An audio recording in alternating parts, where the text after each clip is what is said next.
Back పార్ట్లోంచి -2 inches చేసి back part ఎలా ఉందో అలానే మార్కింగ్ చేసుకోండి. చంక రౌండ్ సైడు 1/2 ఇంచ్ లోపలికి మార్కింగ్ పెట్టుకొని లోత్ అనేది డ్రా చేసుకోండి. ఉక్స్ పట్టి సైడు 1.5 ఇంచ్ పైకి మార్కింగ్ పెట్టుకోండి. అలానే లోపలికి 2.75 ఇంచులు మార్కింగ్ పెట్టండి. అలానే డాట్ వెడల్పు 2.5 పెట్టుకోండి.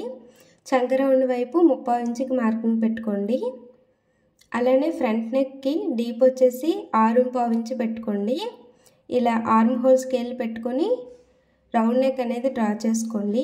అలానే కింద 4 మార్కింగ్స్ని కూడా కలిపేసుకోండి. ఇలా ఈ 4 మార్కింగ్స్ని కలిపేసుకోండి. ఇక్కడ డాట్ పొడవు వచ్చేసి 2.5 పెట్టుకోండి మెయిన్ డాటు.